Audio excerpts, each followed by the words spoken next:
Good evening, everybody. This is Robin with another edition of Horror Pop After Midnight, and my guest star filmmakers Jake Jackson, Patrick Rhea, and Sara Mcguire. How's it going, guys?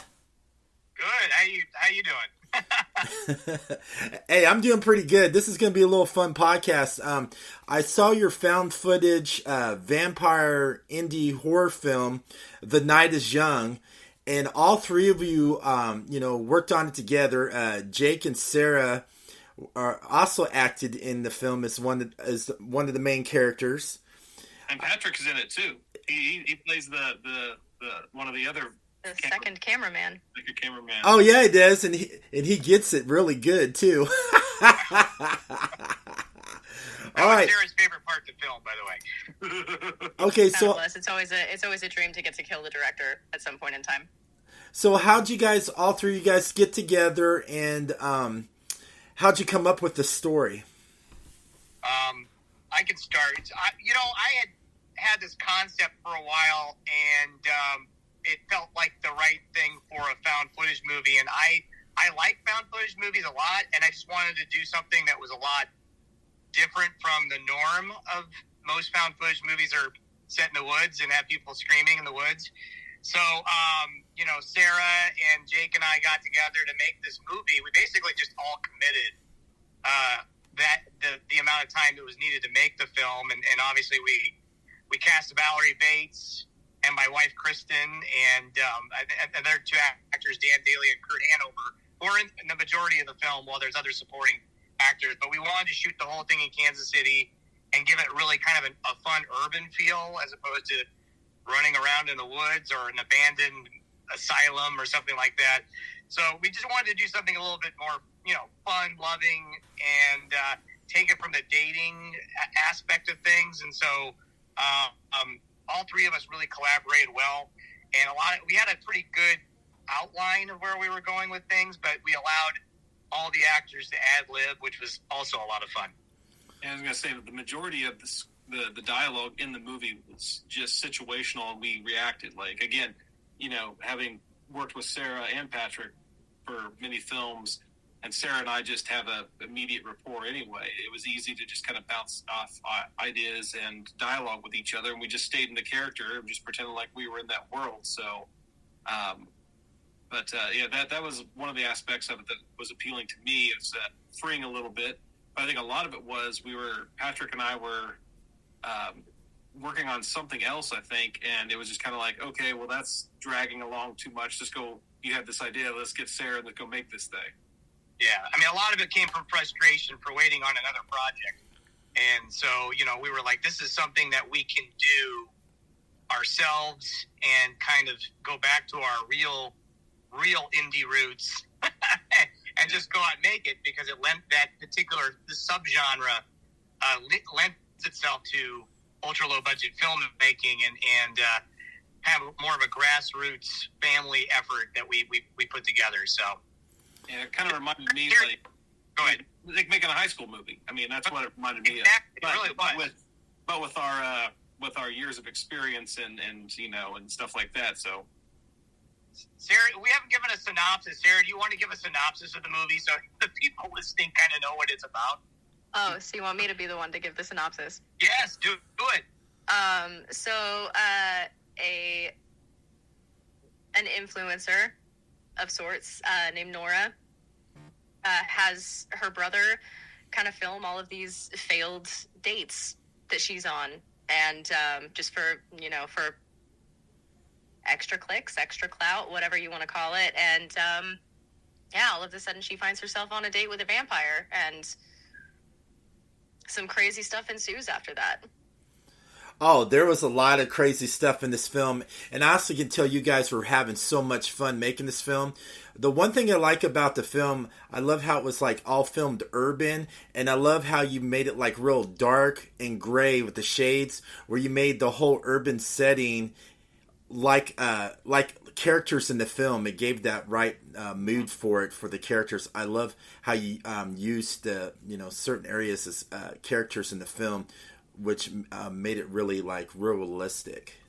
Yeah, I mean, we used parts of Kansas City that haven't been on camera that much, and our luckily not super busy late at night, so we were able to film a lot of this stuff. There was some street racing going on, which, but other than that, it was a pretty desolate area that we were filming in, so that we didn't have much problems getting away with what we were doing. But yeah, I mean, definitely one of the goals that we had was to make this have a unique feel to it, and I think parts of Kansas City haven't really been properly utilized on film. So this was a good opportunity to do that, and we were doing a lot of running and gunning with it. So I mean, we were running into different places and different locations and stuff, and obviously we had permission from the owners, but it was a little bit more fluid than you would find with a typical, more straightforward production. But that lent itself well for what we were doing. Yeah. Well, also too, one of the cool things what I liked about it was, like as Patrick said, the running and gunning is like I don't think we ever did more than 3 takes of anything, because we figured that after 3 takes we were going to start getting performative too much and not being moment.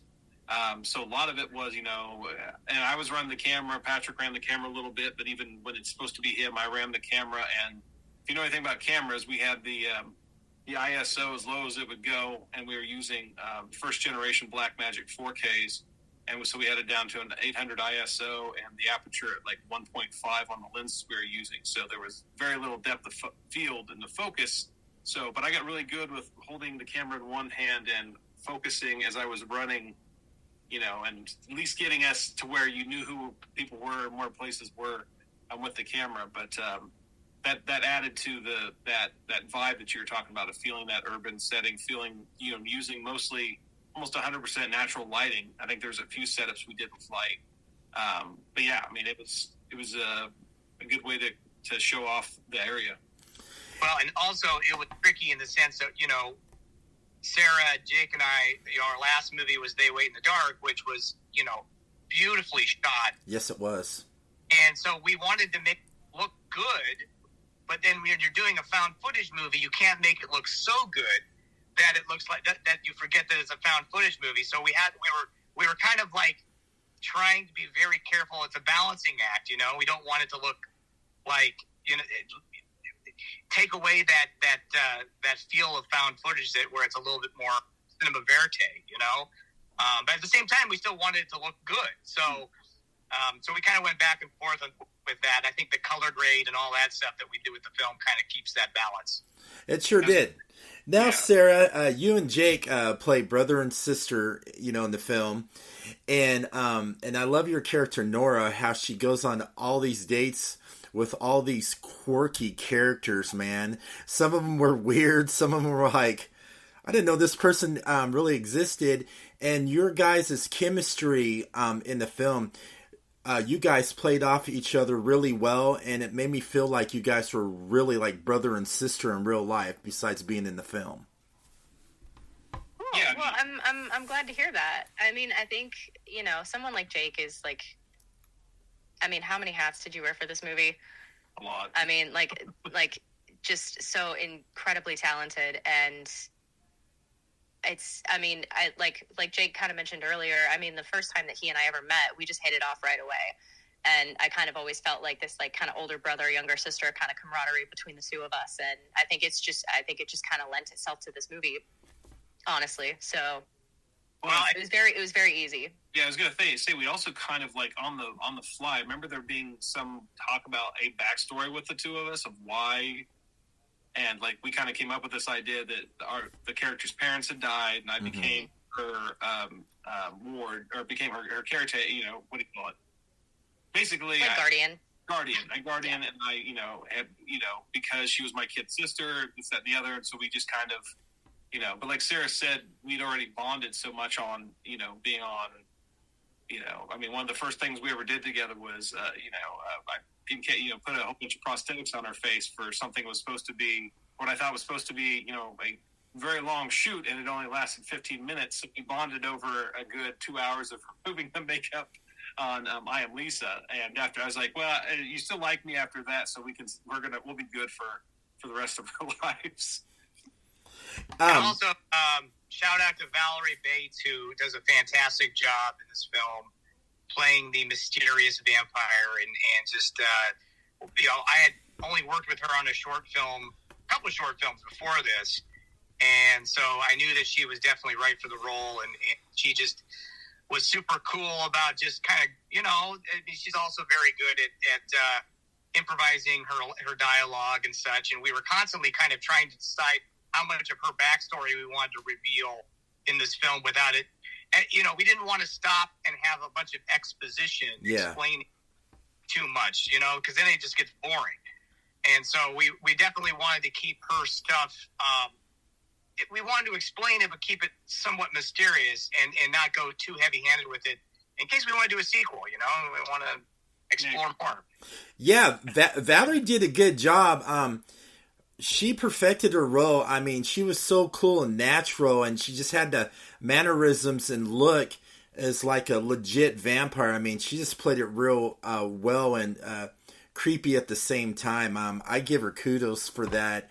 And the shots with her and Sarah's character, Nora, I love the dark black shots where you see them where they're like all, monstered out. You just feel the feeling right through the camera lens, especially Nora when she, finally, turns into vampire and you see her devouring this guy, out in the middle of nowhere. You just feel the grossness and the eeriness with the music in at the same time. And then when you zoom right on her in the camera with that look on her face, that just gives you the willies. Yeah. And the cool thing about the vampire makeups in there, because I handled that as well, was that we'd always taken the approach of doing, we did a little bit of post-production, but the teeth were key. Mm-hmm. And like we mentioned Val, first time I ever met Val was like, all right, come over, we're going to do a live cast of your teeth. I think we did that in your kitchen, Patrick. Yep. But Val already had this great sense of vampishness. She did. Just from meeting her, and as soon as we got on set and started working with her, we were just like, okay. I mean, the very first night with Val was when Nora gets attacked. Yeah. By a mugger, and like we just all kind of clicked. I mean, there was no, well, what are we doing? What's going on? We all just we knew the assignment. We all, I don't know, instantly bonded and knew what we were going to do, and we just kind of played off each other really well. So. Yeah, where'd you shoot the Rewind Video Club? I like that. I love the retroness of it. It kind of reminded me of like a little bit of little 80s and early 90s. And I was thinking, man, I want to go hang out there and have a shot. It's kind of a famous place now in Kansas City, and it's owned by the Screenland Armor, which is where they have Panic Fest. So it's like right behind the theater there in Kansas City, and it's gotten to be a really popular place, especially if you're a kid from the 80s and 90s, because it's like, they've got Nintendos and that you can play, and PlayStations and stuff, and it's just a lot of cool store. Yeah, they have a fake video store in there. So we thought, because it had the right colors that we wanted, and we kind of wanted this movie to have kind of a weird, a retro 80s vibe to it, without going too far with it, I think. But so that location definitely landed itself visually. Now, let's talk about, I'll tell another favorite character of mine in the movie, got a little part in it. Let's talk about Bruce Lee the dog, man. You gotta love Bruce Lee the dog. I didn't realize that scene the dog was going to be so popular. We'll have to let Jen know. It's funny because Jen was in I Am Lisa, and all of us know each other, Yeah. Sara, Jake, all of us know each other. So, that scene was particularly funny to shoot because, again, Jen was improvising and Sara had the dog on her lap the whole time. So Jen came up with some real zingers. I don't even know if we used all of them, but she kept talking about the dog, and Sarah's just like, "Oh, okay." Like she didn't know what she was going to say. I'm just trying so hard not to laugh, honestly, because Jen was so funny, and also like having to pretend like I'm not a fan of dogs just was killing me. Because I adore animals. I adore any kind of animal. But, having to just basically be like the black cat in that relationship and just be like, oh, this is a dog. Pat, pat, pat. Yeah. This is cool. Yeah, that shot of you with the dog, that was just so priceless. That scene went on for like 10 minutes, and I had to cut it down, and so it was, So maybe when we do like a deleted scene sometime on an actual physical media release, we'll we'll put the full 10 minutes in there. Oh my gosh. Well, I think the thing that caps it all off was I think that might have been one of our first days. It was early on in the shoot where I'm in the car and I pick up the camera and Nora runs out and Jen runs out with the skillet and the dog. Yeah. She's like, "But wait, I'm making breakfast." I think that was just... The eggs aren't ready yet. The eggs aren't ready yet. Yeah, that was just like the capper of that character's little kind of moment in the film. I'll tell you what was also badass was the vampire hunters, man. Those guys look like big, gigantic professional wrestlers or hitmen or something, man. They were so convincing. I tell my wife you said that. I have to live with one of those vampire hunters, so she transformed in yeah, definitely, yeah, like she doesn't normally dress like she's in the Matrix, but she had a good time with that. She did. You can tell she was having fun with her role. She was such a badass, and if I saw her like that in the alley with a bunch of them, I'd be running the other way. There's no way they're gonna devour me and take me to the other side. I'd be like, you do what you go do, and I'll just act like I didn't see you guys and run the other way. I kind of like what we did too with it was kind of a role reversal. It was like typically when you think of vampire movies, the vampires are how we kind of had the vampire killers dress. That they're more thick and more kind of dark clothing, but instead we have like. All the actual vampires in the movie are kind of just like, hey man, we're just working stiffs. And trying to get by. And there are these vampire hunters that are, and again, working with Kurt and Dan Daly, Kurt Hanover and Dan Daly too. We worked with them numerous times before, and those guys always give 100%. So they were full on in their menace mode through the whole movie too. So. And another thing I liked about the movie too, man, you gotta love the rednecks. We had to have that scene in the movie. There was no way around it. Well, originally we wanted that to be inside of a bar, and so, but we were having trouble getting that location kind of locked, especially explaining to a bar that we were going to have rednecks getting killed by vampires. So we decided, that's actually my backyard. Really? So we set up they're having like a cookout and yeah. Yeah, and a couple of one of them was the one guy gets his head kind of, not to spoil, one of the guys who gets really killed is our friend Sean Jones, which he was in I Am Lisa, and I've worked with him a few other times and stuff like that, and I just happened to have a certain prop on hand, so we're like, well, let's do something cool with this. It's like so we utilized that element, but we did. I think the cool thing about that scene too was the fact that up until that point we had been completely handheld with the Blackmagic 4Ks, but we incorporated because we were always trying to think of how to make it logical of who would be filming, why were things getting filmed. So the idea was that the redneck characters would have their cell phones out and be filming this. So that's why we kind of cut back and forth to camera stuff. And there's another instance with a couple characters where it's phone footage. But that was always something that you kind of mentioned earlier, Patrick, about the somewhat restrictive nature of found footage stuff. Is like, I remember one day we're like, well, we should get a shot of that, and we're like, but who's filming it? Yeah, that was a constant struggle, is to figure out, we need an insert. Well, there are no inserts. This isn't and so when one movie that really I always kind of went back to in my mind was Chronicle, which was that great movie. Where there's a moment in the movie where they start pinging off of all these different security cameras and all utilizing every camera around them. And so the scene where Sara is in the West Bottom, around, and at night we've got the security cameras, then we've got dash cam, and then we've got the girl in the alley with the cell phone and all that. So we have to be careful because we were like, everyone, there has to be a camera somewhere that's logical here, Well, and it makes sense having the urban setting of having the security cameras, which were just our regular cameras. We just put them up on a tripod really, really high and then did some effects in post. Right. But yeah, I mean, that was one of the best things about the urban setting was that there could be, security cameras anywhere, everywhere.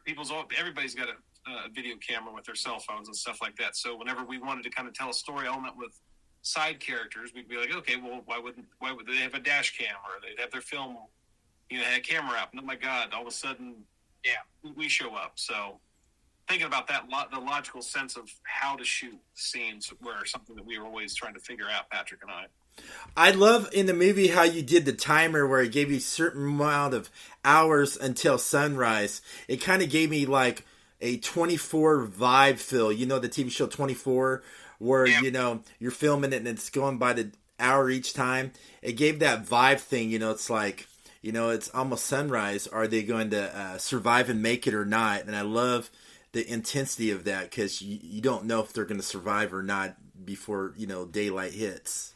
Yeah. I mean, that was the thing for me, editing-wise. I like movies that have ticking clocks and a sense of urgency, and so I felt like that was the right call for this. It's supposed to be over a 24-hour or one-night period, and so we didn't want it to, because sometimes I feel like some found footage movies feel a little bit like they're too long, and there's no urgency, and I wanted there to be some ticking clock here that all the characters have, some Escape from New York vibe. Yes. It did have a little bit of that, I could feel a little bit about that as well. And like I said, I mean, Sara and Valerie, I mean, they had that great chemistry too, as well on the screen. Plus, and I love how they play off of each other, how she's the vampire maker and she's like the newborn child. I love the love and the nurturing between those two characters. And will we be seeing them again in a sequel? Sarah, you want to talk about that? Am I allowed to? Oh, well, you could just kind of give a hint of what it is. Just tease it. Yes, there is a sequel that we're currently working on. We're still in pre-production stages of it, but it's basically them, kind of continuing to be on the run, so to speak, just trying to get out of, the city that they were in the first movie. And it does add a little bit more lore to it, like Patrick had mentioned, is like we didn't kind of blow all of the cool stuff in the first film, so... Yeah, we have a little bit of more of an explanation of like the vampire hunters and things like that as well. So, yeah, I was going to get ready to ask you about that, about the history, if there was like an origin of, how everything happened before it came. Yeah, that's awesome. So, how well did it do at the festivals, and how did the audience like it? And did you sit in with the audience, and what was going through your guys' heads? It seems like it's gotten a good response. I mean, it was part of the virtual side of things on Popcorn Frights, and views were good, were very good. I think people are liking it because I've had several people say it was refreshing that it has sort of a happy ending. Not to be giving too many spoilers, but it does. It's not the people drop the camera and the characters are all dead kind of ending. And Damn. So I know, and so it's a little bit different in terms of that of that kind of. What you would typically see from a found footage movie. So, and we signed with a distributor this last week. So now, hopefully, we'll have a release date here, probably early next year, I'm hoping. So and once we see how it does, I think we're going to just go off and make the second one and just go for it, and we certainly just committed to doing the first one. We'll just have to commit to doing the second one, so... Yeah, you should. I want to see Sara in more films. I mean, this is my second film I've seen Sara in, besides, the first film I saw with Jake at Horror Hound, and They Live in the Darkness, and I want to see what else she does, man. I just want to... Did you see I Am Lisa? No, not yet. Okay, she's in that one. Oh. Yeah, she's not very much, but but you're memorable. You're quite well, you got, and then you're in a film called Below the Fold, which I think is excellent. I also think there's a movie called Below the Fold that's it's more of like a psychological thriller. It's not really like horror. Okay. Think like Zodiac or like Spotlight or something like that. It's more in kind of that. That's pretty cool. realm. I'm going to ask you guys a question. I always ask this to my guests on the podcast, okay? Say you guys were in a horror film. Who would die first? Who would be the killer? And who would be the instigator? What do you Wait, mean? define instigator. Someone just gets people all riled up that you really hate and stuff, and they push you into uncomfortable situations. Oh. That's going to be a hard question because, I mean, like, Patrick and I in particular, we know the rules. We'd be like, no, wait a second. This is what's happening. Let's not do it. I would be a good killer because I don't think anyone would suspect me. That is true. That is probably true. We'd all be like, who's the killer? And Patrick's like, not me. Yeah. Let me chew on that for a second. Yeah. I can see Sarah more of like the final girl. I can't see Sarah dying. I'm just sorry I can't, because she would be. Sarah would kill me. If I'm the killer, Sarah would kill me at the end. Yeah. Like she did in this movie.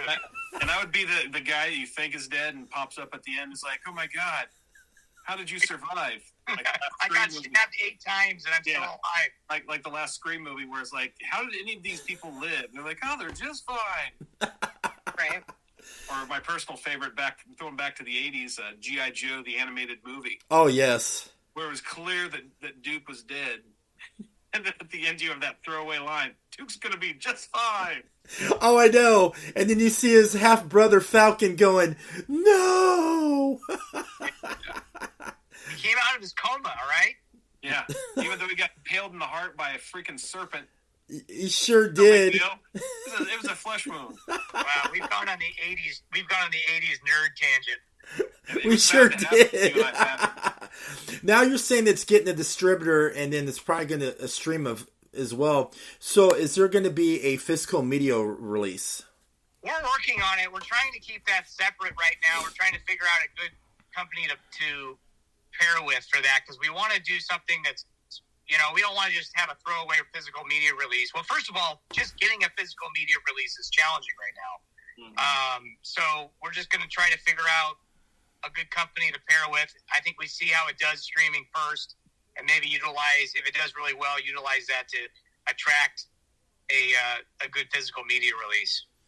So, what are your guys' next projects? I directed a feature film called Super Happy Fun Clown, and also a short film called Blood Sisters, which Jake did the makeup effects on. We shot that a month ago? 3 weeks ago. And both films are in post-production right now, so that's what I've got going on, besides doing a sequel to this movie. And what about you, Sarah? I have a couple of projects in post-production as well, and also just trying to, I have a couple of projects that I've, written or I'm currently working on writing that I'm trying to get out there, because, the issue is with independent films, you need money to make a film, unfortunately. So working on a couple of movies that I'm writing at the moment. So, yeah, and then the sequel to this one as well. So these projects you are working on, do you see any of them, going onto the big screen, like certain independent horror films which have been doing lately, which is becoming popular? I hope so. That'd be great. I mean, that's always the goal. I helped produce a movie Jake directed called Happy that is in post as well. Sorry, I'm tipping your movie, Jake. That's fine. I mean, yeah, Patrick worked on it, was a producer on it, and we're in post-production on that one. It's more Lynchian, I guess is the best way to put it. I love that. David, you mean David Lynchian? Yep. Yeah. I didn't want to. My thing is that I've worked in horror for so long as a makeup effects artist and helped produce stuff and this, that, and the other, that when it came time to going into producing my own feature, I didn't want to go directly in full blast with a creature feature, because that's what everybody expected of me. So I wanted to do something more psychological, more bizarre, and that's where Happy came from. Nice. So. I can see. So just to confuse you, I directed a movie called Super Happy Fun Clown, and Jake did a movie called Happy. So we've got 2 movies with the word happy in it. Yeah. Well, I always joke that there's been a span of the last couple of years that the titles, I say them all wrong, because they wait in the dark, and then I also produced and did makeup for They Call Her Death. And then we got Happy and Super Happy Fun Clowns. So whenever Patrick and I are talking, it's like what are we talking? My mom and dad, when I speak to them about projects, they're like, "We don't know which one you're talking about." Yeah. Well, and even then, The Night Is Young. It's like it's like a soup salad of words half the time. You're like, they wait and they call her death, or So yeah. I can see Sarah writing a science fiction script. She looks like a gal that could nail a science fiction script. For some reason, I don't know what it is. I can see her doing a science fiction movie. She likes Star Wars. Yeah. Well, I do like Star Wars. Oh, we all do. I was say Sarah does have a script that's really, I think both Patrick and I have read it, and really, we both loved it. So we're hoping that one. We need money to fall from the sky at this point. We need to find somebody with lots of money that can just throw it at us so we can make all these features. You know that something? Would be ideal. Yeah, if I won the big, like Major Ladder, if I did, I would throw some money to you guys. I'd be here you go, make a big budget sci-fi film or, something. Just make it good. Yeah. So, where can everybody find you on social media and seeing what you guys are doing next? I was going to say the best place to find me is on Instagram at Jake from Topeka. Pretty simple. But yeah, that's where I post all the stuff about the movies I'm working on, projects, makeup stuff that I'm doing, because I will often do just little side makeup projects and stuff. So yeah, you can find me there. And you, Patrick? I'm Patrick M. Ray, REA, on Instagram and Twitter. And then I don't really know I think I'm just Patrick Ray Filmmaker maybe on Facebook. I don't know the exact name of it, but you can find me on Facebook, Instagram, and Twitter. And you, Sarah? Facebook is Sara Mcguire Official. I have a little page on that. Instagram, Twitter, and TikTok is MC_Guire, like my last name, and then 17.